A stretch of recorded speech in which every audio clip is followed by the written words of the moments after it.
Hello तो प्यारे बच्चों, स्वागत है आपका बड़ा भारत एजुकेशन प्लेटफॉर्म पर है। तो देखिए, जो आज अपन पढ़ने जा रहे हैं वो पढ़ेंगे अपन 5 पॉइंट। पहला अपन पढ़ेंगे संयोजकता। अगर आपको किसी प्रकार का तत्व दे दिया जाए तो आप उसकी संयोजकता कैसे ज्ञात करेंगे। उसके बाद अपन पढ़ेंगे दूसरा पॉइंट, वो है द्रव्यमान संख्या। उसके बाद अपन पढ़ेंगे परमाणु संख्या। और जो अपन का जो फोर्थ पॉइंट आएगा वो आएगा समस्थानिक। और अंत में अपन पढ़ेंगे संभारिक। तो आज अपन इन पांचों पॉइंटों को पढ़ने जा रहे हैं, जो 9th क्लास का वो टॉपिक है। अब देखिए, सबसे पहले अपन बात करेंगे संयोजकता की। तो सबसे पहले अपन हेडिंग डलाते हैं संयोजकता। संयोजकता अपन बहुत सारी संयोजकता ज्ञात करेंगे तो अपन बोल देंगे संयोजकता, या इसी को अपन बोलते हैं वैलेंसी। ठीक है। अब देखिए, जैसे मैं आपको कोई भी तत्व दूं, जैसे मैं बताऊं आपको तत्व दूं मैं हाइड्रोजन, और मैं पूछूं आप इसकी संयोजकता ज्ञात करो, तो कैसे ज्ञात करोगे? ठीक है, कोई बात नहीं, ये तो सीखेंगे अपन आज। और दूसरा मैं तत्व दे दूं हीलियम, इसकी संयोजकता कैसे ज्ञात करेंगे? उसी प्रकार ऐसे मैं देता हूं lithium, beryllium, boron, carbon, nitrogen, oxygen, fluorine. इस प्रकार मैं तत्व देता हूं, जो मैंने यहाँ पर 1 से लेकर 9 तक तत्व लिखे हैं, जो कि आपके सामने है। अब देखिए, अपन को इनकी संयोजकता ज्ञात करनी है, तो कैसे ज्ञात करेंगे? तो सबसे पहला जो काम है वो क्या है, आप ऐसे गोले बना लिया करो। क्या बनाओगे भाई? आप ऐसे कुछ गोले बना लोगे, जैसे एक, दो गोले, एक तीसरा गोला, और ये चौथा गोला। अगर अगर आपको किसी तत्व की संयोजकता ज्ञात करनी है तो आपको इस प्रकार गोले बनाने पड़ेंगे। देखो, ये गोला है, ये एक रूप से अपन बोल देंगे परमाणु है। पूरा क्या है कि परमाणु। और जो ये गोले हैं ये है परमाणु के कोष है। ये परमाणु का पहला कोष है, ये परमाणु का दूसरा कोष है, ये परमाणु का तीसरा कोष है, और ये परमाणु का चौथा कोष है। इस प्रकार ये यहाँ पर मैंने परमाणु के कोष बनाए हैं। अब देखो, अब जो परमाणु का जो पहला कोष होता है, कौन सा? ये वाला। इसकी जो अधिकतम इलेक्ट्रॉन ग्रहण करने की क्षमता होती है वो 2 इलेक्ट्रॉनों की होती है। मैक्सिमम में ये बोलता है कि मेरे अंदर आप 2 से ज्यादा इलेक्ट्रॉन नहीं भर सकते। किसके अंदर? पहले कोष के अंदर। इसके बाद अपन बात करते हैं दूसरे कोष की। तो ये बोलता है कि जो दूसरा कोष है ये बोलता है कि मेरे अंदर आप 8 से ज्यादा इलेक्ट्रॉन नहीं भर सकते। कितने से ज्यादा नहीं बढ़ सकते? 8 से ज्यादा अपन दूसरे के अंदर इलेक्ट्रॉन नहीं बढ़ सकते। और इसी प्रकार तीसरा ही बोलता है कि मेरे अंदर भी आठ आठ से ज्यादा नहीं बनना है। और चौथा भी क्या बोलता है? यही बात बोलता है कि मेरे अंदर भी आप 8 से ज्यादा इलेक्ट्रॉन मत भर देना। पहला बोलता है मेरे जो कैपेसिटी है वो 2 इलेक्ट्रॉनों की है, अगला बोलता है मेरे 8 की है, उससे अगला ही बोलता है मेरी 8 की है, और अगला ही बोलता है मेरे आठ आठ इलेक्ट्रॉनों की अधिकतम क्षमता होती है। ठीक है।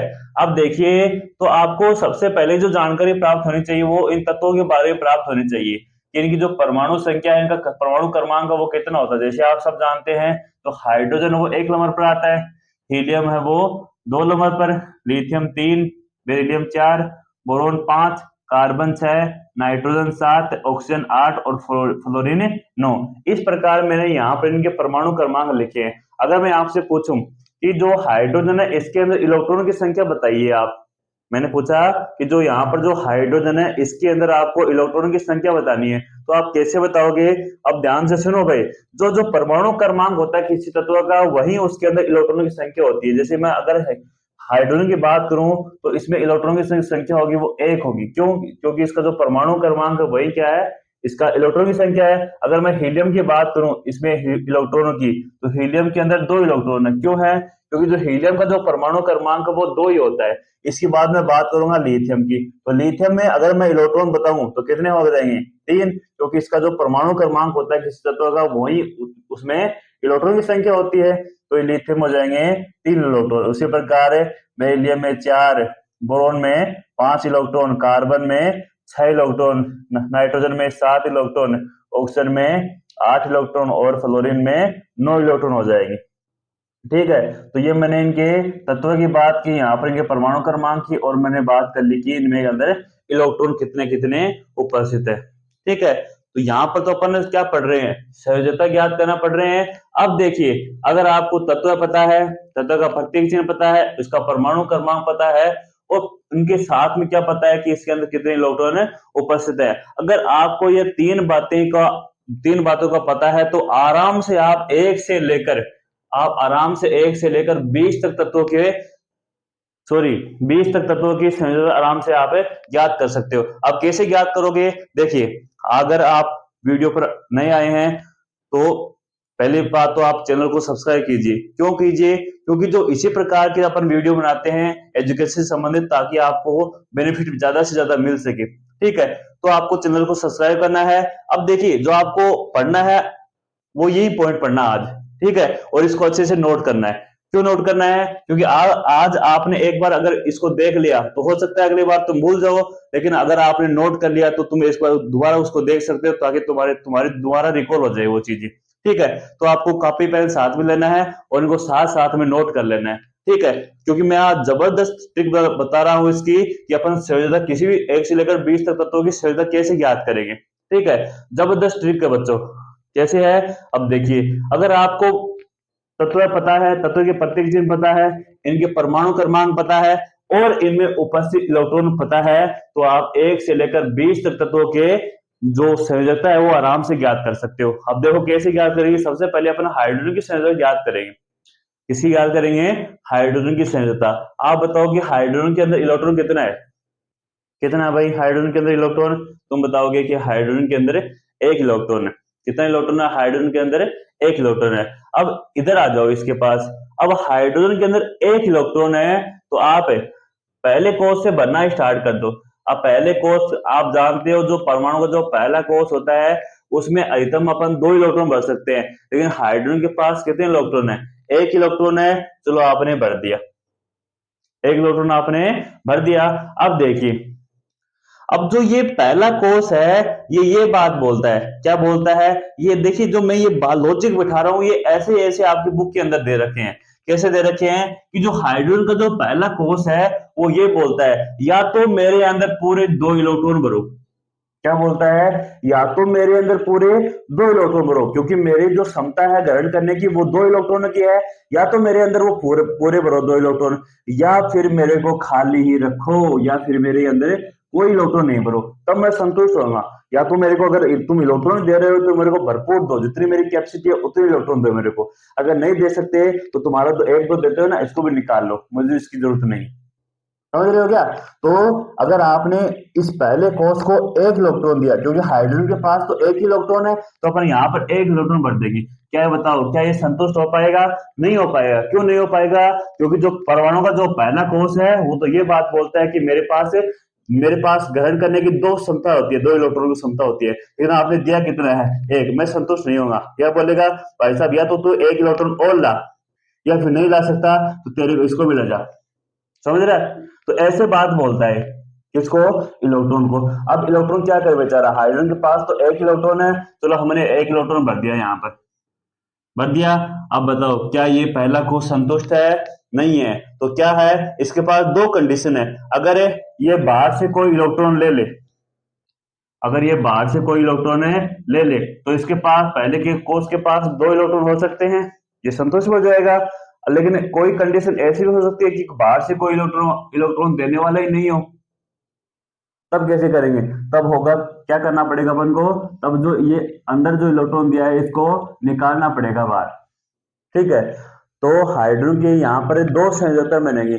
अगर ये बाहर से अपना पहला कोष पूरा करना है इसको, तो बाहर से एक इलेक्ट्रॉन लेगा। अगर एक कोई परमाणु अगर इलेक्ट्रॉन को ग्रहण करता है तो उसके ऊपर चार्ज आता है, माइनस का चार्ज आता है। अगर कोई परमाणु इलेक्ट्रॉन को ग्रहण करता है तो उसके ऊपर माइनस का चार्ज आता है। अब कैसे? अगर ये बाहर से अपना कोर्स पूरा करने के लिए एक इलेक्ट्रॉन ग्रहण कर रहा है, तो जब कोई तत्व इलेक्ट्रॉन ग्रहण करता है तो उसके ऊपर चार्ज आता है, माइनस का चार्ज आता है। अब ये कितना इलेक्ट्रॉन ग्रहण कर रहा है? एक इलेक्ट्रॉन ग्रहण कर रहा है, तो इसकी जो संयोजकता आ जाएगी वो आ जाएगी माइनस की 1। या फिर इसके पास दूसरी कंडीशन भी है। क्या है? अगर बाहर कोई इलेक्ट्रॉन है ही नहीं देने वाला, नहीं है। अब ये बोलेगा, अगर बाहर तेरे पास कोई इलेक्ट्रॉन नहीं है तो तू इसको भी ले जा, मुझे इसकी जरूरत नहीं है। तो क्या करेगा ये कोष, ये इलेक्ट्रॉन क्या करेगा, ये यहां से निकल जाएगा और निकल कर बाहर आ जाएगा। अब अगर कोई तत्व इलेक्ट्रॉन अगर कोई परमाणु इलेक्ट्रॉन को त्यागता है तो उसके ऊपर चार्ज आता है प्लस का। यहाँ पर एक इलेक्ट्रॉन त्याग रहा है तो इसकी जो संयोजकता आ जाएगी हाइड्रोजन की, वो आ जाएगी प्लस की एक। तो इस प्रकार जो हाइड्रोजन का जो एक तत्व है उसकी दो संयोजकता होती है, एक होती है माइनस की एक और दूसरी होती है प्लस की एक। ठीक है, अब उसके बाद करते हैं अपन हीलियम की बात। तो देखिए हीलियम के अंदर परमाणु कितने, इलेक्ट्रॉन कितने हैं, 2 इलेक्ट्रॉन है। तो आप एक काम करो, जो ये पहला कोष है अपन पहले कोष से बनना स्टार्ट करेंगे इलेक्ट्रॉनों को। आप पहले कोष की जो क्षमता है वो अधिकतम 2 इलेक्ट्रॉनों की है और हीलियम के पास कितने इलेक्ट्रॉन है, अधिकतम 2 इलेक्ट्रॉन है। तो आप यहाँ पर 2 इलेक्ट्रॉनों को भर लो। ठीक है, अब बताओ मेरे को, क्या पहला कोष संतुष्ट है? संतुष्ट है। क्यों संतुष्ट है? क्योंकि पहला कोष जो डिमांड करता है वो अपने इसकी पूरी कर दी। ये बोलता है मेरे मेरे पास 2 इलेक्ट्रॉन होने चाहिए, अगर 2 से कम है, एक ही है तो उसको भी ले जाओ या कोई बाहर से मेरे को इलेक्ट्रॉन दो। लेकिन हमने पूरे इसके 2 ही, जितनी डिमांड थी उतने इसके अंदर भर दिए। क्या इसको इलेक्ट्रॉन ग्रहण करने की आवश्यकता है? नहीं है, क्योंकि इसकी कैपेसिटी 2 की है। क्या इसको इलेक्ट्रॉन त्यागने की आवश्यकता है? नहीं, क्योंकि इसका पूरा कोष भर गया। अब पूरा कोष भर गया तो ये संतुष्ट है। तो इसलिए न तो ये इलेक्ट्रॉन को ग्रहण करता है और न ही इसे त्यागता है। इसी कारण जो हीलियम है उसकी संयोजकता 0 होती है। कितनी होती है भाई? 0। अगर आपको समझ में आ रहा है तो वीडियो को लाइक कीजिए ताकि हमारा हौसला बढ़े। देखिए यहाँ पर मैंने हाइड्रोजन की संयोजकता बता दी, माइनस की एक, प्लस की एक, माइनस की एक। क्यों, कैसे बताई मैंने? क्योंकि जब अपन पहले कोष के अंदर एक इलेक्ट्रॉन भरते हैं, ठीक है, तो इस पहले कोष के पास दो ऑप्शन होते हैं, या तो एक इलेक्ट्रॉन बाहर से ग्रहण करे या फिर इसको त्यागे। अगर इसको पूरा कोष को पूरा करने के लिए बाहर से अगर इलेक्ट्रॉन ग्रहण करता है तो इसकी संयोजकता माइनस की एक आएगी। अगर इसको खाली करना है तो एक इलेक्ट्रॉन त्यागेगा तो कौन सी संयोजकता आएगी? प्लस की एक आएगी। लेकिन अगर हीलियम की अगर बात करें तो हीलियम के अंदर 2 इलेक्ट्रॉन है। कितने इलेक्ट्रॉन है भाई? 2 हैं। तो अपन दोनों इलेक्ट्रॉनों को यहाँ पर भर देंगे। अब इस पहले कोष को न तो इलेक्ट्रॉन लेने की आवश्यकता है और न ही त्यागने की आवश्यकता है। इसी कारण जो हीलियम की जो संयोजकता है वो कितनी आ जाएगी भाई? 0 आ जाएगी। क्या आपको बात समझ में आई? ठीक है, उसके बाद अपन बात करते हैं लिथियम की। किसके बात करते हैं भाई? लिथियम की बात करते हैं। तो लिथियम के अंदर इलेक्ट्रॉन बताओ कितने होते हैं? 3 इलेक्ट्रॉन है। अब देखिए अगर किसी तत्व के पास 3 इलेक्ट्रॉन है तो आप इसको उठा लो, आप फिर से इनके पास आ जाओ, परमाणु के जो कोष है इनके पास आ जाओ, क्योंकि जो आपको संयोजकता बताएंगे वो यही बताएगी। कौन बताएंगे भाई? जो परमाणु के जो कोष हैं यही आपको इनके अंदर इलेक्ट्रॉन बनना है। ठीक है, और नन और डेड पर काम करना है। किस पर काम करना है भाई? नन और डेड पर। अब मैं ये बात क्यों बोल रहा हूं तो सुनो, एक बार मैं इसको साफ ही कर देता हूं ताकि वो अच्छे से बन पाए। ये परमाणु का पहला कोष है, ये परमाणु का दूसरा कोष है, और इसी प्रकार ये परमाणु का तीसरा और ये चौथा कोष है। पहले कोष की कैपेसिटी कितने इलेक्ट्रॉन की होती है? 2 इलेक्ट्रॉनों की होती है। तो आपने 2 इलेक्ट्रॉन भर देना है। क्यों भर देना है? क्योंकि अपन लिथियम की संयोजकता ज्ञात कर रहे हैं और लिथियम के पास इलेक्ट्रॉन कितने हैं? 3 इलेक्ट्रॉन है। और अब अपन 3 इलेक्ट्रॉन भरेंगे तो 2 तो पहले में भर जाएंगे क्योंकि इसकी कैपेसिटी 2 इलेक्ट्रॉन की है। जब अपन अगला इलेक्ट्रॉन भरेंगे तो अगला इलेक्ट्रॉन अपन इस कोष में भरेंगे, इस अगला इलेक्ट्रॉन अपन अगले कोष में भरेंगे, दूसरे कोष में भरेंगे। आप एक बात और ध्यान से सुनो भाई। अब दूसरा कोष क्या बोलता है? दूसरा कोष एक बड़ी प्यारी बात बोलता है, सुनो। ये बोलता है कि अगर मेरे को तुम इलेक्ट्रॉन दे रहे हो, देना चाहते हो, या तो मेरे को पूरे 8 इलेक्ट्रॉन दो। क्या बोल रहा है? अगर तुम मेरे दूसरे कोष की बात कर रहा हूं मैं, अगर मेरे अंदर तुम इलेक्ट्रॉन देना चाहते हो, मुझे इलेक्ट्रॉन देना चाहते हो, तो मुझे या तो पूरे मेरे 8 इलेक्ट्रॉन दो या फिर मेरे को खाली रखो। ऐसे बोलता है, या तो मेरे को पूरा कंप्लीट भरो या फिर मेरे को पूरे को खाली कर दो, तभी मैं संतुष्ट रहूंगा, तभी मैं मानूंगा आपकी बात है। अब लेकिन लिथियम तो क्या बोल रहा है? ये लिथियम बोल रहा है मेरे पास सुनो 3 ही इलेक्ट्रॉन है, 2 तो मैं इसमें भर देता हूं और 1 तेरे में भर देता हूं। तो क्या बताओ, क्या दूसरा कोष मानेगा इसकी बात है? नहीं मानेगा। क्यों नहीं मानेगा? क्योंकि ये बोलता है कि मेरे पूरे भरा होना चाहिए, मैं मेरे पास पूरे 8 इलेक्ट्रॉन होने चाहिए तभी मैं संतुष्ट होऊंगा। लेकिन लिथियम तो बेचारा इसको 1 से संतुष्ट कर रहा है। क्या ये संतुष्ट होएगा? नहीं होएगा। अब क्या करेगा? इसके पास 2 कंडीशन है। इसके पास 8 इलेक्ट्रॉन पूरा करने की 2 कंडीशन है। या तो ये 7 इलेक्ट्रॉन बाहर से ले, या फिर जो 1 इलेक्ट्रॉन है इसको यहां से निकाल दे। ठीक है, अब कौन से करेगा? क्या बताओ, क्या कोई 7 इलेक्ट्रॉन इसको देगा? नहीं देगा। क्यों नहीं देगा? क्योंकि इसके पास 1 इलेक्ट्रॉन है। एक इसके अच्छा तो ये होगा कि इसको 1 को बाहर निकाल दो यहां से, यही होगा। 7 इलेक्ट्रॉन इसको कोई नहीं देगा और ये एक इलेक्ट्रॉन को इसको निकालना ही यहाँ से पड़ेगा। अगर किसी तत्व के परमाणु से इलेक्ट्रॉन निकलता है तो उसके ऊपर चार्ज आता है प्लस का, और जितनी संख्या होती है उतना ही उसके ऊपर प्लस का चार्ज लगा देना है। यहाँ पर एक इलेक्ट्रॉन निकालेंगे अपने तो जो इसकी जो संयोजकता आ जाएगी वो आ जाएगी प्लस की एक आ जाएगी। तो इस प्रकार लिथियम की संयोजकता बनती है भाई। ठीक है, कैसे बनती है प्लस की एक है, क्यों बनती है प्लस की एक है, क्योंकि अपन ने पहला कोर्स पूरा भर दिया, दूसरा कोर्स में अपन इलेक्ट्रॉन भरेंगे तो इसमें एक ही इलेक्ट्रॉन रहेगा। अगर एक इलेक्ट्रॉन भर दिया तो दूसरा कोर्स संतुष्ट नहीं होगा। इसको संतुष्ट करने के लिए या तो बाहर से 7 इलेक्ट्रॉन दे अपन या इसको बाहर निकाले। तो अपन ये 7 वाली बात है ये तो अपन कर नहीं सकते। क्यों नहीं कर सकते? क्योंकि 7 इलेक्ट्रॉन कोई देता ही नहीं है, मुश्किल काम है, इसलिए ये एक इलेक्ट्रॉन यहाँ से निकाल देता है। और जब एक इलेक्ट्रॉन निकालता है तो इसके ऊपर चार्ज आ जाएगा प्लस का एक। तो इसी प्रकार जो लिथियम की संयोजकता है वो प्लस की एक हो जाएगी। कितनी हो जाएगी? प्लस की एक संयोजकता हो जाएगी। इसी प्रकार देखिए बेरिलियम की संयोजकता। अब बेरिलियम के में इलेक्ट्रॉन है 4, तो 4 इलेक्ट्रॉन आपको भरना है। पहले में 2 भर दिए, उसके बाद दूसरे में कितने भर दोगे? 2 और भर दोगे, हो जाएंगे 4 इलेक्ट्रॉन। अब ये बताओ, फिर से ये बोलेगा ये कौन से कि मेरे पास पूरे 8 इलेक्ट्रॉन होने चाहिए, अगर 8 से कम है तो मैं संतुष्ट नहीं होऊंगा। तो क्या होगा?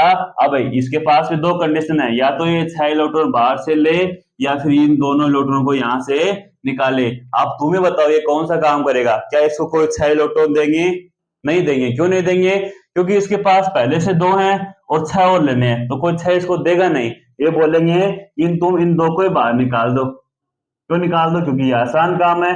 अब जब किसी तत्व के परमाणु से इलेक्ट्रॉन निकलते हैं तो उसके चार्ज ऊपर चार्ज आता है प्लस का, और जितनी संख्या में इलेक्ट्रॉन निकलते हैं उसी को अपन नंबर के रूप में लिख देंगे। तो इसी प्रकार जो बेरिलियम है इसकी जो संयोजकता है वो जाएगी प्लस की 2। क्या आपको बात समझ में आई? तो फिर से लाइक करो वीडियो को। ठीक है, उसके बाद देखिए अगला बोरोन वाला। अब देखिए बोरोन में जो इलेक्ट्रॉन है वो 5 इलेक्ट्रॉन है। कितने इलेक्ट्रॉन है भाई? 5 इलेक्ट्रॉन है। आइए यहाँ पर अपन इलेक्ट्रॉन भरते हैं 5। एक बार मैं इसको साफ कर देता हूं ताकि गंदा नहीं हो। ये तो गंदा हो गया, इसको अपन साफ कर देते हैं थोड़ा। ये पहला कोष है, ये दूसरा कोष है, ये तीसरा और ये फिर चौथा कोष है। अब देखो बोरोन की संयोजकता ज्ञात कर रहे हैं अपन। बोरोन के हैं कितने पास इलेक्ट्रॉन? 5 इलेक्ट्रॉन है। तो एक काम करो, 2 इलेक्ट्रॉन तो इसमें भर दो। कितने बच गए? 3 और बच गए। 3 अपन इसमें भर देंगे, 1 2 और 3। अब ये बताओ क्या ये पूरा 8 हो गए इसके अंदर? नहीं हुए। कितने हुए हैं इसके अंदर? 3 हुए हैं। अब टोटल बनने हैं 8, अपने भर दिए कितने? 3। अब क्या ये 3 से संतुष्ट होगा क्या? ये बोलता है कि मेरे को तो पूरा भरो या मेरे को पूरा खाली रखो। आपने 3 डाल दिए इसके अंदर, क्या संतुष्ट होएगा? ये नहीं संतुष्ट होएगा। ये बोलेगा या तो मेरे अंदर और लाओ 5, या तो मेरे अंदर 5 इलेक्ट्रॉन और लाओ, या फिर तीनों को तुम निकाल लो बाहर। अब बताओ क्या करें? 5 लें या फिर 3 को दें? अब ये छोटी संख्या है तो ये अपन को देना ही पड़ेगा यहाँ पर।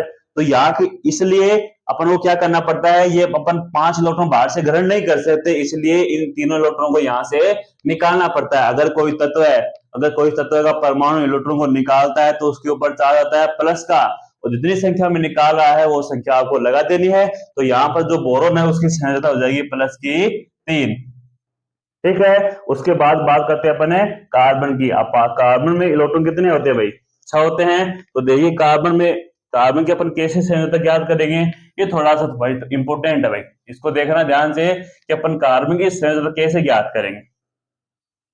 अपन कार्बन की संयोजकता कैसे ज्ञात करेंगे तो ध्यान से देखते रहिए भाई कि कैसे अपन कार्बन की संयोजकता ज्ञात करेंगे। अपन को क्या काम कर लेना है, ऐसे गोले बना लेने हैं। एक गोला, उसके बाद ये दूसरा गोला, ये तीसरा गोला और ये चौथा गोला। अब अपन इन गोलों में क्या बनना है? इलेक्ट्रॉन बनना है। कार्बन के पास है कितने इलेक्ट्रॉन? 6 इलेक्ट्रॉन है। तो आप क्या करो, इलेक्ट्रॉन भरना स्टार्ट कर दो।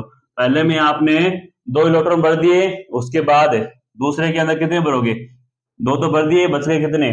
टोटल 6 है तो बच गए 4। तो अपन क्या भरेंगे? 4 इलेक्ट्रॉन भरेंगे। ये दूसरा 1 2 3 4 5 और 6। क्या दूसरे के अंदर पूरे 8 भर गए? नहीं भरे। कितने बाकी हैं? 4 बाकी है। 4 बाकी हैं। या तो ये दूसरा कोष के अंदर आपने बाहर से 4 इलेक्ट्रॉन दे इसको, तब ये 8 पूरा करेगा। या फिर हो सकता है कि कोई 4 देने वाला ही नहीं हो तो इनको 4 को बाहर भी निकालना पड़ सकता है अपन को। अगर कोई इलेक्ट्रॉन देने वाला है 4 तो दे देगा, अष्टक पूरा हो जाएगा इसका, 8 पूरे हो जाएंगे दूसरे कोष के अंदर इलेक्ट्रॉन। लेकिन कोई देने वाला ही नहीं है तो अपन क्या काम करना पड़ेगा, इन चारों को निकालना पड़ेगा। क्यों निकालना पड़ेगा, क्योंकि जो दूसरा कोष है ये बोलता है भाई साहब मैं तो ना तो 8 से कम में संतुष्ट होगा, मैं तो संतुष्ट कब होऊंगा जब या तो मेरे को पूरे को खाली रखोगे या पूरे 8 भरोगे। अगर तुम्हारे पास बाहर 4 इलेक्ट्रॉन है तो मेरे को दे दो, वरना मैं इनको बाहर निकालूंगा। तो इसके पास दो कंडीशन है, अगर ये बाहर से इलेक्ट्रॉन चार्ज ग्रहण कर लेता है तो उसके ऊपर चार्ज आता है माइनस का, और जितनी संख्या में इलेक्ट्रॉन ग्रहण करता है उतनी माइनस का चिन्ह लगा देना, उसके चिन्ह सॉरी माइनस की संख्या लगा देनी है। तो यहाँ पर 4 इलेक्ट्रॉन ग्रहण कर रहा है परमाणु, तो इसकी प्लस की माइनस की चार्ज भी आ जाएगी। और अगर कोई 4 इलेक्ट्रॉन देने वाला ही नहीं हो तो हो सकता है कि अपन को ये 4 इलेक्ट्रॉन को निकालना ही पड़ सकता है, तो जो संयोजकता आ जाएगी वो प्लस की 4 भी आ जाएगी। तो इस प्रकार कार्बन की दो संयोजकता बनती है, एक माइनस की 4 दूसरी प्लस की 4। उसके बाद देखिए नाइट्रोजन की, नाइट्रोजन में इलेक्ट्रॉन कितने होते हैं भाई, 7 होते हैं। तो एक काम करो, इसमें 2 भर दो, 4 इसमें, कितने हो गए 6, और एक और भर दो। अब इसके पास कितने हो गए, टोटल 5 हो गए। अब लेने की कितनी आवश्यकता है, बाहर से इसको 3 इलेक्ट्रॉन के लेने की आवश्यकता है, तो 3 इलेक्ट्रॉन आराम से ये ले सकता है, इसलिए इसका अष्टक पूरा हो जाएगा 3 इलेक्ट्रॉन को लेने से। और जब बाहर से कोई तत्व इलेक्ट्रॉन ग्रहण करता है तो उसके ऊपर चार्ज आता है माइनस का, तो इसके यहाँ पर 3 इलेक्ट्रॉन ग्रहण कर रहा है तो आवेश आ जाएगा, इसकी जो संयोजकता आ जाएगी वो आ जाएगी माइनस की 3।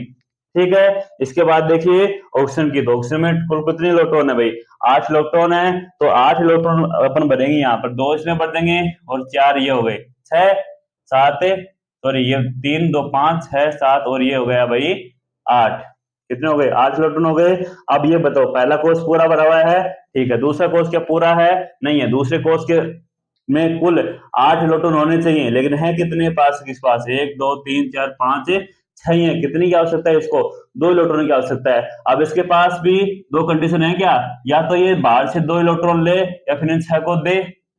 कौन सा काम करेगा, ये बाहर से 2 इलेक्ट्रॉन को ग्रहण करेगा। कौन है, ऑक्सीजन का परमाणु। जब बाहर से कोई तत्व इलेक्ट्रॉन ग्रहण करता है उसके ऊपर माइनस का चार्ज आता है, और जितनी संख्या में इलेक्ट्रॉन को ग्रहण करता है वही उनके ऊपर संख्या लगा देनी है। तो यहाँ पर जो इसका जो संयोजकता आ जाएगी वो आ जाएगी माइनस की 2। उसी प्रकार देखिए फ्लोरीन की, फ्लोरीन के अंदर इलेक्ट्रॉन कितने हैं भाई, 9 इलेक्ट्रॉन है, तो आप 9 इलेक्ट्रॉन भर दो, 2 इसमें भर दिए, 3 4 5 6 7 8 और 9। क्या ये पूरा 8 हो गए इसमें, दूसरा कोष क्या पूरा है, नहीं है। क्यों नहीं है, क्योंकि इसके पास 7 इलेक्ट्रॉन है, 1 2 3 4 5 6 और 7 है। ये अष्टक पूरा नहीं कर पाया। इसको अष्टक पूरा करने के लिए बाहर से 1 इलेक्ट्रॉन ग्रहण करना पड़ेगा, क्योंकि 7 तो दे नहीं सकता, इसलिए इसको बाहर से 1 इलेक्ट्रॉन ग्रहण ही करना पड़ेगा।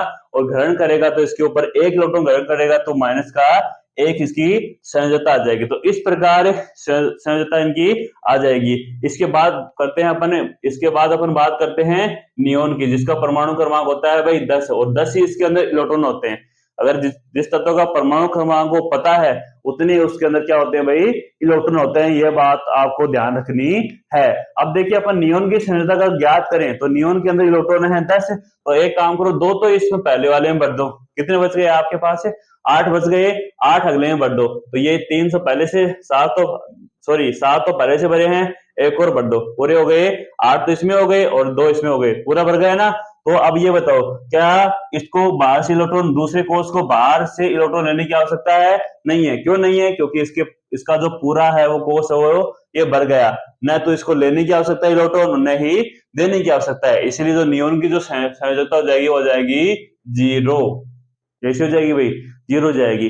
अब ध्यान से सुनो एक बात, जिन तत्वों की संयोजकता 0 होती है वो अक्रिय होते हैं, वो किसी दूसरे के साथ अभिक्रिया नहीं करते। जिन तत्वों की संयोजकता 0 होती है वो किसी दूसरे तत्व के साथ अभिक्रिया नहीं करते, अर्थात वो अक्रिय होते हैं। जैसे यहाँ पर हीलियम की 0 संयोजकता थी, वो भी क्या है, एक अक्रिय गैस है। उसी प्रकार यहाँ पर जो नियोन है इसकी भी संयोजकता 0 है, ये भी क्या है कि अक्रिय गैस है।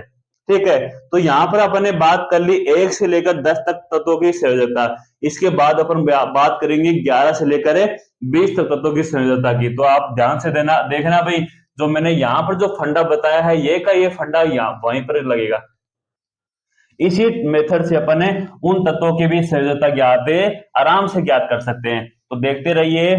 ठीक है, अगर थोड़ा नर्वस हो रहे हैं तो पानी पी सकते हैं थोड़ी देर के लिए। क्यों? क्योंकि बस जितना टाइम अब लगा है उससे थोड़ा कम ही टाइम लगेगा आगे, क्योंकि संयोजकता है वो 11 से लेकर 20 तक। यहाँ पर थोड़ा ज्यादा कॉन्सेप्ट बताना पड़ता है ताकि आपको थोड़ा समझ में आ जाए। उसके बाद थोड़ा सा अपन को फास्टली काम करना पड़ेगा। जैसे अपन सोडियम की बात करें, उसके बाद magnesium, aluminium, silicon, phosphorus, sulphur, chlorine, argon, potassium और कैल्शियम। तो ये हमारे पास कितने तत्व हो गए भाई? 11 से लेकर 20 तक तत्व हो गए। अब देखिए अपन बात करते हैं सोडियम की। तो सोडियम के अंदर जो इलेक्ट्रॉन होते हैं वो 11 इलेक्ट्रॉन होते हैं, क्योंकि इसका परमाणु क्रमांक 11 होता है। मैग्नीशियम का 12, 13, 14, 15, 16, 17, 18, 19 और 20। तो ये मैंने यहाँ पर इन तत्वों के परमाणु क्रमांक लिख दिए। अब क्या तुम बता सकते हो कि यहाँ पर इनके अंदर इलेक्ट्रॉन कितने हैं? तो देखो सोडियम के अंदर जो परमाणु क्रमांक होता है तत्व का, वही उसके अंदर इलेक्ट्रॉन होते हैं। तो सोडियम के अंदर कितने इलेक्ट्रॉन हो जाएंगे भाई? यहाँ पर 11 इलेक्ट्रॉन हो जाएंगे। मैग्नीशियम के अंदर है इलेक्ट्रॉन हो जाएंगे वो 12 हो जाएंगे। एल्यूमिनियम के अंदर है 13, सिलिकॉन के अंदर है 14, फॉस्फोरस में 15, इसमें 16, इसमें 17, इसमें 18 इलेक्ट्रॉन, इसमें 19 और अंत में कितने इलेक्ट्रॉन हो जाएंगे भाई? 20 इलेक्ट्रॉन हो जाएंगे। आपको सोडियम की संयोजकता ज्ञात करनी है। किसकी ज्ञात करनी है आपको? सोडियम की। तो सबसे पहला काम आप गोले बना लो। सोडियम का एक परमाणु उठाओ और इसकी 4 गोले बना दो। पहला मेथड एकदम सिंपल मेथड है। पहले क्या करो? पहला गोला, दूसरा गोला, तीसरा गोला, चौथा गोला। आपने 4 गोले बना दिए। अब देखो कि सोडियम के अंदर इलेक्ट्रॉन कितने हैं? कितने हैं भाई? 11 इलेक्ट्रॉन है। तो स्टार्ट कर दो यहाँ से बनना। पहले में दो भर गए। इसके बाद अगर तीसरा अपन को भरना है तो अगले में भरेंगे अपन 3, 4, 5, 6, 7, 8, 9, 10, क्योंकि इसकी कैपेसिटी दूसरे की 8 की होती है और पहले की 2 की होती है। तो टोटल यहाँ पर 8 + 2 10 हो गए। लेकिन सोडियम के पास है कितने? 11 हैं। क्या अगला इलेक्ट्रॉन अपन इसमें भर दें? नहीं, क्योंकि इसकी क्षमता है वो मैक्सिमम 8 इलेक्ट्रॉन की है। अपन दूसरे कोर्स में 8 से ज्यादा इलेक्ट्रॉन भर ही नहीं सकते, इसलिए अपन अगले कोर्स में इलेक्ट्रॉन भरेंगे। अब ये कोर्स यही बोलता है या तो मेरे अंदर पूरे 8 हो या मेरे को फिर खाली रखो। अब कौन सा काम करेंगे बताओ? क्या बाहर से अपन 7 इलेक्ट्रॉन ग्रहण करेंगे या फिर इसको ही त्याग देंगे? क्या काम करना पड़ेगा? इसको ही त्यागना पड़ेगा, क्योंकि एक इलेक्ट्रॉन त्यागना आसान है 7 इलेक्ट्रॉन के ग्रहण करने से। तो यार अगर अपन यहाँ से एक इलेक्ट्रॉन त्यागेंगे, तो अगर एक इलेक्ट्रॉन त्याग रहे हैं तो प्लस की एक संयोजकता आ जाएगी इसकी, आराम से आ जाएगी। क्योंकि जब अपन किसी परमाणु से इलेक्ट्रॉन को त्यागते हैं तो उसके ऊपर चार्ज आता है प्लस का, और जितनी संख्या में अपन इलेक्ट्रॉन त्याग रहे हैं वही यहाँ पर लगा देते हैं। तो यहाँ पर जो संयोजकता आ जाएगी वो आ जाएगी प्लस की एक। उसके बाद देखिए मैग्नीशियम। मैग्नीशियम के अंदर इलेक्ट्रॉन है वो 12 हैं। कितने हैं भाई? 12 हैं। 2 आपने यहाँ पर भर दिए, 8 यहाँ पर, 10 हो गए, और 2 यहाँ पर भर दो। अब क्या बताओ? तुम बताओ, क्या ये दूसरा कोष, इसका तीसरा कोष, क्या इसमें पूरे 8 इलेक्ट्रॉन है? नहीं, कितने हैं? 2 ही हैं। कितने की आवश्यकता है इसको? 6 की आवश्यकता है। क्या कोई 6 इसको दे पाएगा? नहीं दे पाएगा। नहीं दे पाएगा तो क्या करेगा? 2 इलेक्ट्रॉन को निकाल देगा। जब कोई 2 इलेक्ट्रॉन को निकालता है तो उसकी संयोजकता आ जाएगी प्लस की 2। तो इसी कारण मैग्नीशियम की जो संयोजकता आ जाएगी वो आ जाएगी प्लस की 2। इसी प्रकार एल्यूमिनियम में 13 है, तो अपन एक और इलेक्ट्रॉन भर देंगे। अब फिर से क्या कोई 5 इलेक्ट्रॉन देगा इनको? क्योंकि टोटल 8 चाहिए, इसमें 3 तो पहले से हैं, बच गए कितने? 5। तो इस तीसरे कोर्स को अपना अष्टक पूरा करने के लिए 5 इलेक्ट्रॉन चाहिए, या फिर इन 3 इलेक्ट्रॉनों को त्यागना पड़ेगा। अब 5 इलेक्ट्रॉन को इसको देगा नहीं, क्या होगा? काम होगा। इन 3 इलेक्ट्रॉन को त्यागेगा ही तो इसका आवेश आ जाएगा, इसकी संयोजकता आ जाएगी प्लस की 3। तो एल्यूमिनियम की जो संयोजकता हो जाएगी वो जाएगी प्लस की 3। उसी प्रकार यहाँ पर देखो, अब सिलिकॉन है। सिलिकॉन के अंदर 14 इलेक्ट्रॉन है। तो जब 14 इलेक्ट्रॉन रहेंगे तो इसमें एक और भर दो। 10 है, 10 और 4 कितने हो गए? 14 हो गए। अब देखो, अब इसको अष्टक पूरा करने के लिए 4 इलेक्ट्रॉन की आवश्यकता है। अब यह हो सकता है कि कोई इसको बाहर से 4 इलेक्ट्रॉन दे, तो देगा तो माइनस का 4 आ जाएगा, और कोई नहीं देने वाला है ही नहीं, तो क्या करना पड़ेगा इसको? ये जो अंदर के 4 इलेक्ट्रॉन को निकालना पड़ेगा।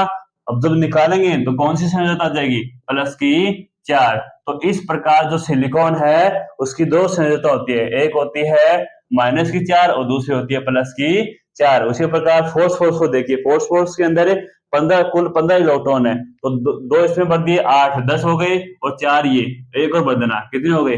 15 हो गए।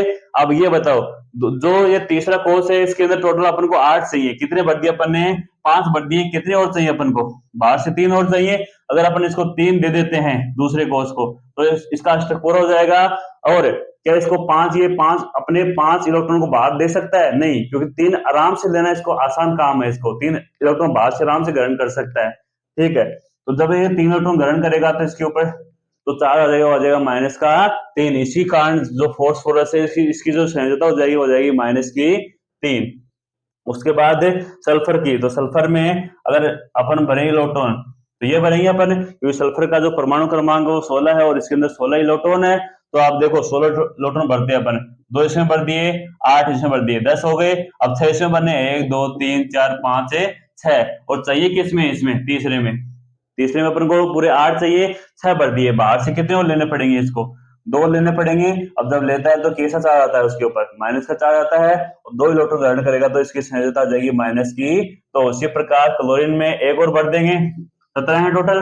तो इसको बाहर से अब 1 इलेक्ट्रॉन की आवश्यकता होगी, तो इसकी जो संयोजकता आ जाएगी वो आ जाएगी माइनस की 1 है। और देखो अब आर्गन की देखो, ये भी इंपॉर्टेंट है भाई, आर्गन के अंदर जो इलेक्ट्रॉन है वो 18 इलेक्ट्रॉन है। जब 18 इलेक्ट्रॉन रहेंगे तो इसमें अपन एक और भर देंगे, क्योंकि 2 8 10 और 8 इसके अंदर टोटल हो गए 18। अब क्या इस तीसरे कोर्स को बाहर से इलेक्ट्रॉन लेने की आवश्यकता है, नहीं। क्या इसको इलेक्ट्रॉन लेने की आवश्यकता है, नहीं। क्यों नहीं है, क्योंकि इसका अष्टक पूरा है, इसको न तो इलेक्ट्रॉन लेने की आवश्यकता है और न ही इलेक्ट्रॉन देने की आवश्यकता है। तो ये सर कुछ नहीं करेगा, और कुछ नहीं करने के कारण जो इसकी संयोजकता आ जाएगी वो आ जाएगी 0। तो इसी कारण जो आर्गन है वो भी क्या है कि अक्रिय गैस है। क्यों है अक्रिय गैस है, अगर किसी भी तत्व की संयोजकता 0 है तो समझ जाना कि वो एक अक्रिय तत्व है, वो किसी दूसरे के साथ अभिक्रिया नहीं करता। तो मैंने हीलियम एक अक्रिय गैस बताई, आर्गन एक अक्रिय गैस बताई, और अब एक तीसरी बता रहा हूं, कौन सी भाई, आर्गन, सॉरी एक नियोन थी, एक नियोन थी। तो इस प्रकार ये 3 है भाई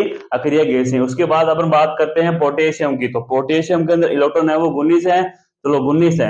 एक बार मैं थोड़ा साफ कर देता हूं ताकि कचपच नहीं हो, वरना यहाँ पर थोड़े तुम्हारा दिमाग सा खराब हो जाएगा। एक बार मैं इसको पूरे को साफ कर देता हूं ताकि अपन फिर से एक बार इसको बना सके। तो देखो अपन 19 तत्व है, पोटेशियम की संयोजकता ज्ञात कर रहे हैं। तो आप फिर से एक काम करो, गोले बना लो, ये पहला गोला, ये दूसरा गोला, ये तीसरा और ये चौथा। अब टोटल है कितने इलेक्ट्रॉन है इसके पास, 19 इलेक्ट्रॉन है। तो आप पहले में 2 भर दो, दूसरे में आप इसमें 8 भर दो, 7 8, तीसरे में कितने भरोगे, 10 हो गए।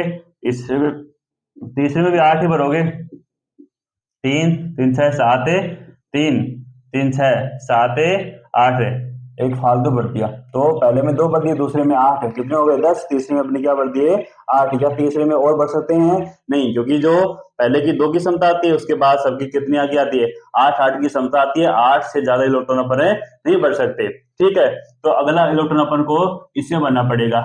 अब बताओ इसमें कितने चाहिए इलेक्ट्रॉन इसको अष्टक पूरा करने के लिए। इसको 1 इलेक्ट्रॉन, इसको इसके पास अपन को बाहर से 7 इलेक्ट्रॉन लेने पड़ेंगे। क्या कोई इसको देगा, नहीं देगा, इसलिए क्या करना पड़ेगा, इसको इलेक्ट्रॉन त्यागना पड़ेगा। इस 1 इलेक्ट्रॉन त्यागेगा तो पोटेशियम जो संयोजकता आ जाएगी वो आ जाएगी प्लस की 1। उसी प्रकार कैल्शियम के पास 20 इलेक्ट्रॉन है तो इसमें 1 और भर देंगे, और इसको 6 कोई बाहर से अब देगा नहीं, क्योंकि इसको टोटल 8 चाहिए, 2 तो इसके पास है टोटल, और कितने चाहिए इसको 6 और चाहिए। 6 इसको देने वाला कोई मिलेगा नहीं, मिल जाएगा तो कोई देगा नहीं, इसलिए इसको 2 इलेक्ट्रॉन को त्यागना पड़ेगा। अगर कोई तत्व इलेक्ट्रॉन को त्यागता है तो उसके ऊपर चार्ज आता है प्लस का, और जितनी संख्या में वो इलेक्ट्रॉन त्यागता है तो वही उसकी संयोजकता हो जाएगी। तो यहाँ पर जो कैल्शियम है उसकी संयोजकता हो जाएगी प्लस की 2। तो इस प्रकार में हमने यहाँ पर आपको ज्ञात करना सिखाया कि 1 से लेकर 20 तक तत्वों की संयोजकता कैसे ज्ञात करते हैं।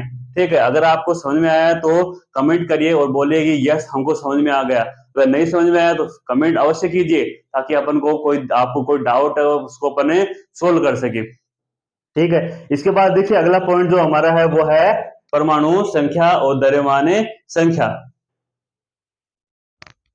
अब देखिए अपन बात करते हैं परमाणु संख्या और द्रव्यमान संख्या की। अब देखिए परमाणु संख्या क्या होती है, द्रव्यमान संख्या क्या होती है, बड़े सिंपल से पॉइंट है। आप एक बार देखते रहिए, सुनते रहिए, आपको 100% समझ में आएगा, ये मेरी गारंटी है भाई।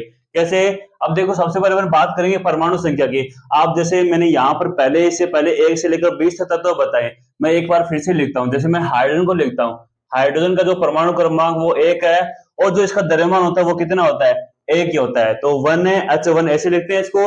अब बात करते हैं अपन हीलियम की।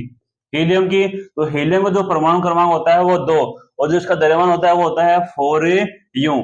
इसी बात इसके बाद बात करते हैं अपन लिथियम की। तो लिथियम का जो परमाणु क्रमांक होता है वो 3, और इसका जो द्रव्यमान होता है वो कितना होता है, 7 होता है। तो देखो परमाणु संख्या क्या है, द्रव्यमान संख्या है क्या है, इसकी अपन बात कर रहे हैं। तो मैं यहाँ पर आप कोई भी तत्व उठा लेता हूँ, अपन ने कोई भी तत्व उठा लिया, 1 से लेकर 20 तक या 100 तक, आप कोई भी तत्व उठा लो, उठा लिए। अब देखो वो तत्व ये है, अब उसकी दो संख्या होंगी, एक तो यहाँ पर संख्या लिखी होगी जिसको अपन जेड से प्रदर्शित करेंगे, और एक संख्या इसके ऊपर लिखी होगी जिसको अपन ए से प्रदर्शित करेंगे। ये कोई भी तत्व का प्रतीक चिन्ह है, इसकी दो संख्या लिखेंगे अपन, एक तो इसके नीचे लिखेंगे संख्या और दूसरे इसके ऊपर लिखेंगे। अब जो नीचे संख्या लिखेंगे उसको अपन प्रदर्शित करेंगे जेड से, और जो ऊपर ऊपर अपन जो संख्या लिखेंगे उसको अपन प्रदर्शित करेंगे ए के। अब ध्यान से सुनो, अब हमारा काम हो गया। अब जो नीचे वाली संख्या होती है उसी को अपन बोलते हैं परमाणु संख्या। क्या बोलते हैं भाई, परमाणु संख्या, जिसको अपन बोलते हैं एटॉमिक नंबर, जिसको हम बोलते हैं एटॉमिक नंबर बोलते हैं। ठीक है, उसके बाद अपन बात करते हैं इस संख्या की, जो अपन किसी तत्व की जो ऊपर संख्या लिखते हैं, ये होती है इसकी द्रव्यमान संख्या। कौन सी संख्या होती है भाई, इसकी द्रव्यमान संख्या। अब देखिए ये है इसकी परमाणु संख्या, और जो ऊपर वाली है वो इसकी द्रव्यमान संख्या है। अब जो इसकी जो परमाणु संख्या होती है वो दो चीजों के बारे में आपको जानकारी देती है। कितनी चीजों के बारे में जानकारी देती है भाई, दो चीजों के बारे में वो आपको जानकारी देती है। जो पहली चीज है वो क्या है, जो ये परमाणु संख्या होती है वो ये आपको इलेक्ट्रॉनों की संख्या बताती है। ये आपको इलेक्ट्रॉनों की संख्या बताती है कि किसी तत्व के अंदर कितने इलेक्ट्रॉन है। अगर यहाँ पर एक है तो इसके अंदर एक इलेक्ट्रॉन होगा। जैसे मैं बात करूं हाइड्रोजन की, तो यहाँ पर हाइड्रोजन के नीचे एक लिखा है, तो आप इसके अंदर इलेक्ट्रॉन बताओगे एक। उसी प्रकार लिथियम हीलियम के अंदर नीचे 2 लिखा है, तो आप संख्या बताओगे कि हीलियम के अंदर 2 इलेक्ट्रॉन है। उसी प्रकार लिथियम के अंदर यहाँ पर कितने लिखे हैं, 3 लिखे हैं, तो ये 3 ही क्या है, इसकी परमाणु संख्या है। और परमाणु संख्या तो इलेक्ट्रॉन को बताती है, तो यहाँ पर इसके लिथियम के अंदर इलेक्ट्रॉन हो जाएंगे, वो जाएंगे 3। और देखिए ये दो चीजों को बताती है, एक तो है इलेक्ट्रॉन की संख्या, इलेक्ट्रॉन की संख्या, और जो दूसरी चीज बताती है यही संख्या बताती है प्रोटॉन की संख्या। प्रोटॉन की संख्या वेरी इंपॉर्टेंट बात है भाई, दो चीजों के बारे में बताती है, वह जानकारी देती है जेड, जिसको हम बोलेंगे परमाणु संख्या बोलते हैं। एक तो बताती है इलेक्ट्रॉन के बारे में, और दूसरी जो जानकारी देती है ये प्रोटॉन की संख्या के बारे में जानकारी देती है। अगर आपको ये संख्या दिख जाए तो आप इससे 2 सेंस निकालोगे, सॉरी 3 निकाल लेना। एक तो निकाल देना कि परमाणु संख्या है, ठीक है। दूसरी संख्या क्या, दूसरा सेंस क्या निकालोगे कि जो संख्या ये होती है इतनी संख्या में इस तत्व के अंदर इलेक्ट्रॉन है, और इतनी संख्या के अंदर इसके अंदर प्रोटॉन है। जैसे मैं बात करूं हाइड्रोजन की, तो मैं आपको हाइड्रोजन में पूछूं कि इसके अंदर इलेक्ट्रॉन कितने हैं, तो कितने बताओगे आप, एक। वहीं पूछूं कि हाइड्रोजन के अंदर प्रोटॉन कितने हैं, वो भी कितने हैं भाई, एक। क्योंकि जो नीचे संख्या लिखी होती है ये दो चीजों के बारे में बताती है, एक होता है प्रोटॉन और दूसरा होता है इलेक्ट्रॉन। जो ये संख्या होगी उतने ही उस तत्व के अंदर इलेक्ट्रॉन होंगे, और उतने क्या होंगे, उसके अंदर प्रोटॉन होंगे। तो ठीक है, अब बात करते हैं इसके बाद हीलियम की। तो हीलियम के अंदर कितने हैं, नीचे संख्या 2 लिखी है, इसका मतलब यहाँ पर जो जेड है, जो परमाणु संख्या कितनी है हीलियम की, 2 है। अब मैं अगर आपसे पूछूं कि हीलियम के अंदर इलेक्ट्रॉन कितने हैं, तो कितने बताओगे आप, 2 बताओगे। क्यों, क्योंकि जो परमाणु संख्या होती है वो उसके अंदर इलेक्ट्रॉन को बताती है। और मैं इसी प्रकार में पूछूं प्रोटॉन की संख्या हीलियम के अंदर, तो कितने बताओगे, प्रोटॉन की संख्या ये भी जेड ही होती है, तो यहाँ पर प्रोटॉन की संख्या कितनी हो जाएगी, हीलियम के अंदर 2 हो जाएगी। क्या आपको समझ में आ रहा है, क्या मैं लिथियम का भी पूछ सकता हूं। अगर मैं पूछूं आपसे कि लिथियम के अंदर इलेक्ट्रॉन कितने हैं, तो आप बताओगे कि 3 है, कि जो नीचे से जो संख्या लिखी होती है वही उतनी ही उसके अंदर इलेक्ट्रॉन होते हैं। और मैं साथ में पूछ लूं कि लिथियम के अंदर प्रोटॉन कितने हैं, तो जो नीचे संख्या होती है वही क्या होते हैं, उसके अंदर प्रोटॉन होते हैं। तो लिथियम के अंदर प्रोटॉन कितने हो जाएंगे, 3 हो जाएंगे। क्या आपको बात समझ में आई, तो कमेंट कीजिए। अगर समझ में आ रही है तो कमेंट करते रहिए, लाइक ठोकते रहो कमेंट के अंदर, ठीक है। उसके बाद बात करते हैं अपने द्रव्यमान संख्या की। जो ऊपर ए से प्रदर्शित करते हैं वो होती है हमारी द्रव्यमान संख्या। क्या होती है भाई, द्रव्यमान संख्या होती है। अब द्रव्यमान संख्या का जो सूत्र होता है वो होता है ए बराबर पी प्लस एन, ए बराबर पी प्लस एन। जो यहाँ पर जो पी है वो बताता है प्रोटॉन को, और जो एन है वो बताता है न्यूट्रॉन को। जो द्रव्यमान संख्या होती है वो दो चीजों से मिलकर बनी होती है, एक होता है प्रोटॉन और दूसरा होता है न्यूट्रॉन। जैसे कि मैंने यहाँ पर लिखा कि जब प्रोटॉन और न्यूट्रॉन की दोनों की संख्या को अपन जोड़ते हैं तो द्रव्यमान संख्या का निर्माण होता है। जब अपन प्रोटॉन और न्यूट्रॉन की संख्या को जोड़ते हैं तब अपन के पास द्रव्यमान संख्या का क्या होता है भाई, निर्माण होता है। अब इसके साथ में एक इंपॉर्टेंट क्वेश्चन बनता है, अगर आपके को कोई तत्व दे दिया जाए और आपसे उसके अंदर न्यूट्रॉन पूछे, सॉरी क्या पूछे, आपसे न्यूट्रॉन पूछे, तो आप क्या ज्ञात कर सकते हैं? हाँ, अपन ज्ञात कर सकते हैं। अगर अपन द्रव्यमान संख्या में प्रोटॉन की संख्या को घटा दें तो अपन के पास न्यूट्रॉन आ जाएंगे। क्यों? क्योंकि जब इसको अपन पी को इधर लाएंगे तो माइनस का हो जाएगा, ए माइनस पी बराबर है एन, तो न्यूट्रॉन की संख्या हो जाएगी द्रव्यमान संख्या माइनस ए प्रोटॉन। या फिर अपन ऐसे भी कर सकते हैं, जो ऊपर वाली संख्या है इसमें अपन नीचे वाली संख्या घटा देंगे।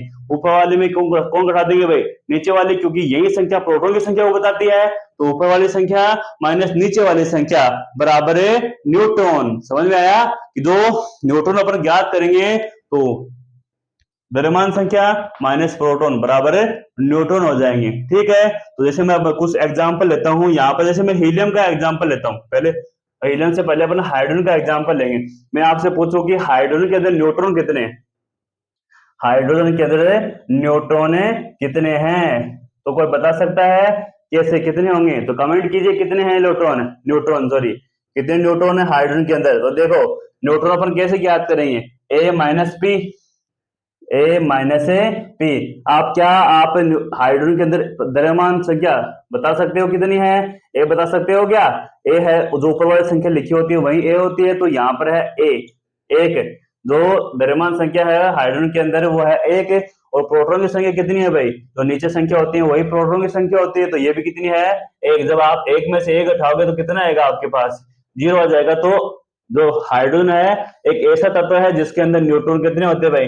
0 होते हैं। वेरी इंपॉर्टेंट बात है, हाइड्रोजन एक ऐसा तत्व है जिसके अंदर न्यूट्रॉन की संख्या 0 होती है। इसके अलावा किसी तत्व के पास न्यूट्रॉन की संख्या है वो 0 नहीं होती। एक अकेला हाइड्रोजन ही है जिसके पास न्यूट्रॉन नहीं होते।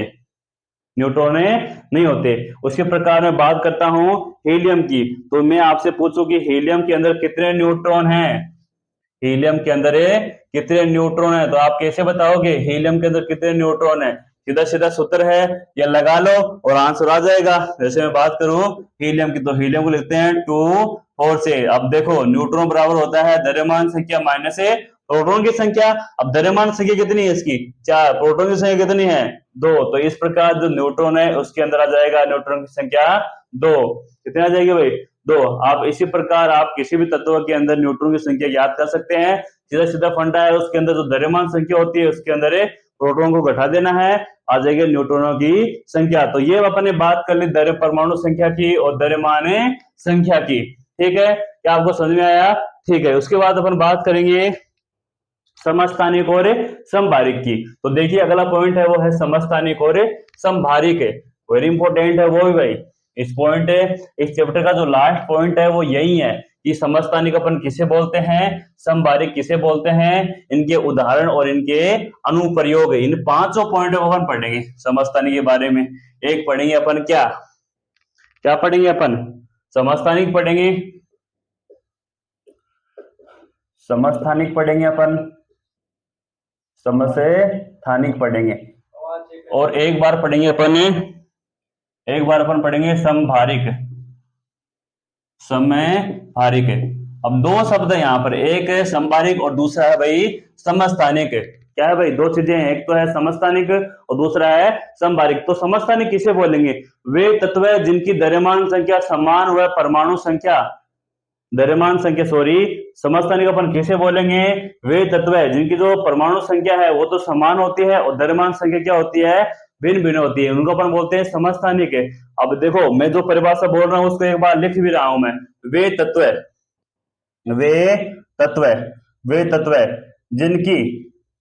जिनकी परमाणु संख्या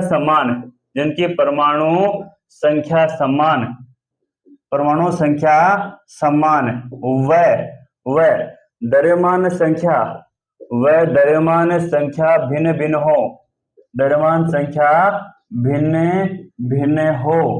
भिन्न भिन्न हो उसे अपन समस्थानिक कहते हैं। वे तत्व है जिनकी परमाणु संख्या समान व द्रव्यमान संख्या क्या हो भाई? भिन्न भिन्न हो अपन उनको बोलेंगे समस्थानिक। जैसे मैं एक एग्जांपल की बात करता हूं, मैं लेता हूं हाइड्रोजन के समस्थानिक, हाइड्रोजन के समस्थानिक की बात करता हूं मैं, हाइड्रोजन के समस्थानिक। क्या आप जानते हैं हाइड्रोजन के समस्थानिक कितने होते हैं? नहीं जानते तो सुनो, हाइड्रोजन के 3 समस्थानिक होते हैं। कितने समस्थानिक होते हैं? 3। एक का नाम है H, जिसको अपन बोलते हैं प्रोटियम। क्या बोलते हैं भाई इसको? अपन प्रोटियम बोलते हैं, प्रोटियम बोलते हैं। तो दूसरा समस्थानिक है उसको अपन प्रदर्शित करते हैं डी से, जिसको अपन बोलते हैं ड्यूटेरियम, ड्यूटेरियम, जिसको हम बोलते हैं ड्यूटेरियम।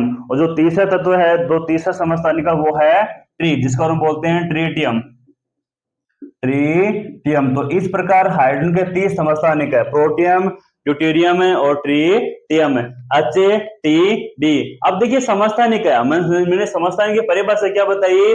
वे तत्व है जिनकी परमाणु संख्या तो समान हो परंतु द्रव्यमान संख्या क्या हो? भिन्न भिन्न हो।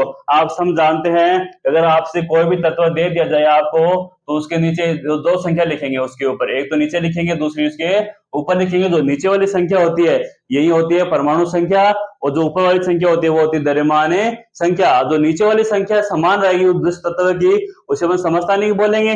तो देखो यहाँ पर जो हाइड्रोजन है उसके लिए 1 आएगा द्रव्यमान संख्या, सॉरी परमाणु संख्या। ड्यूटेरियम के लिए भी 1 परमाणु संख्या आएगी और ट्रिटियम के लिए भी क्या आएगी? परमाणु संख्या 1 है।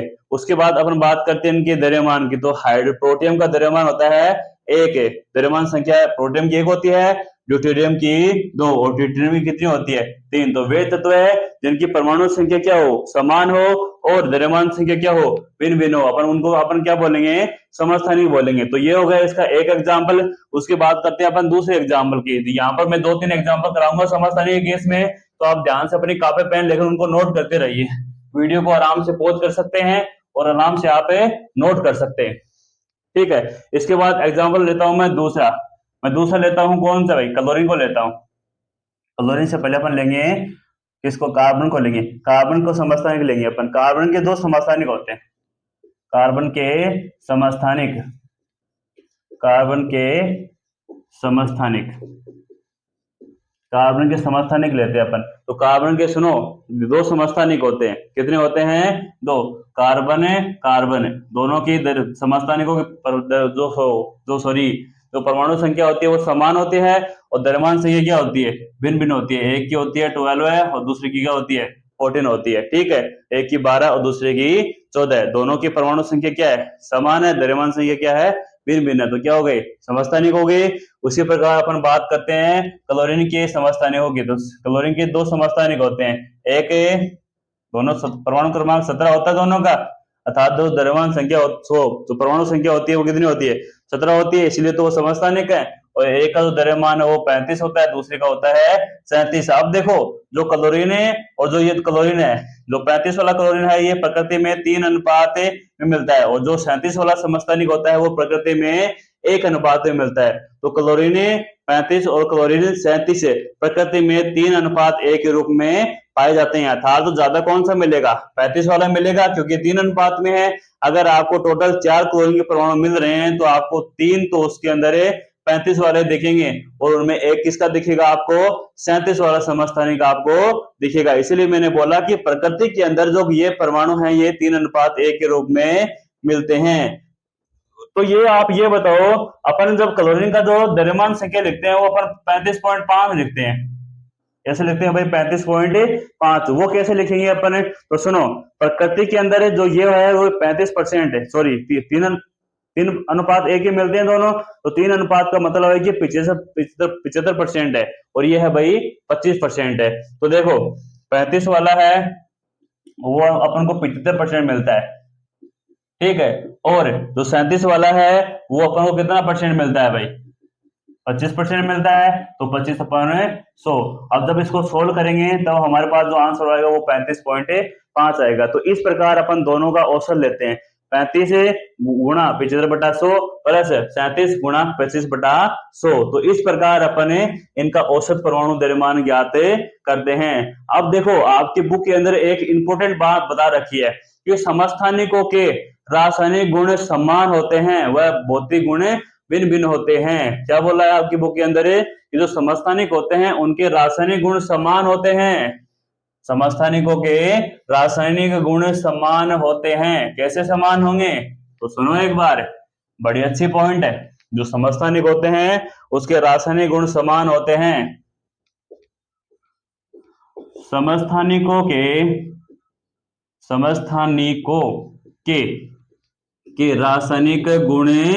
रासायनिक गुण समान व भौतिक गुण भिन्न भिन्न होते हैं।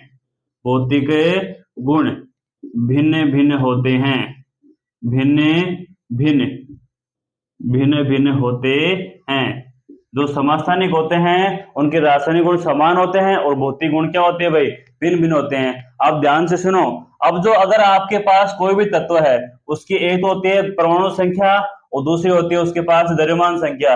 अब इस तत्व के जो रासायनिक गुण है, वो तो निर्भर करते हैं इसे परमाणु संख्या के ऊपर। जो रासायनिक गुण होते हैं वो परमाणु संख्या पर निर्भर करते हैं और जो भौतिक गुणधर्म वो निर्भर करते हैं किसके ऊपर भाई? द्रव्यमान संख्या के ऊपर। तो भौतिक गुण समानुपाती द्रव्यमान संख्या। अब ये बताओ तुम कि जो समस्थानिक होते हैं उसमें क्या समान होता है? क्या उनमें जेड समान होता है?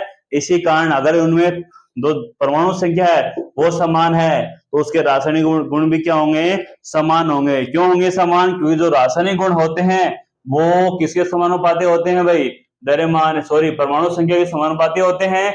इसी कारण समस्थानिकों के रासायनिक गुण समान होते हैं। समझ में आ गई कि क्यों होते हैं तत्वों के समस्थानिकों के रासायनिक गुण समान? ठीक है, तो ये हो गया हमारे समस्थानिक का पॉइंट है। उसके बाद अपन बात करेंगे समभारिकी की। अपन समभारिकी किसे बोलते हैं? तो अपन जो हमारा अगला पॉइंट है और इस चैप्टर का लास्ट पॉइंट है, कौन सा?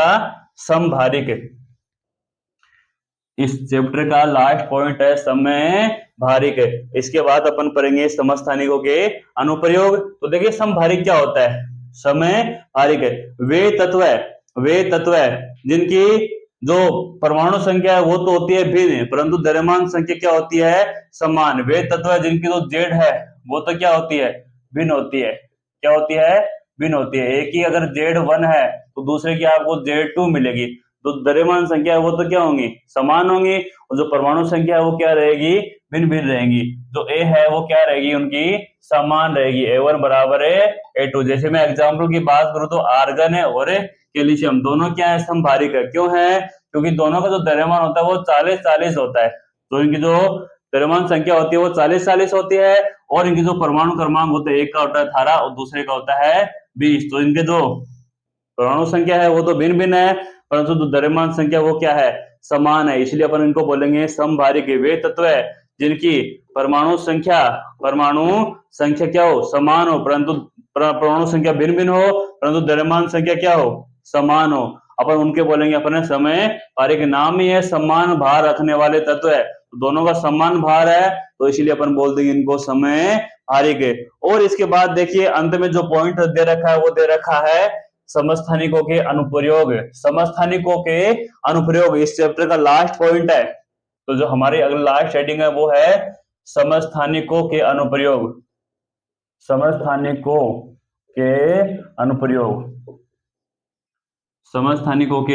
अनुप्रयोग।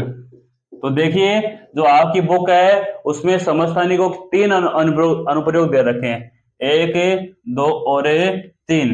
कितने अनुप्रयोग दे रखे हैं भाई? 3 दे रखे हैं। अब जो पहला अनुप्रयोग है वो ये है कि जो परमाणु भट्टी होती है, परमाणु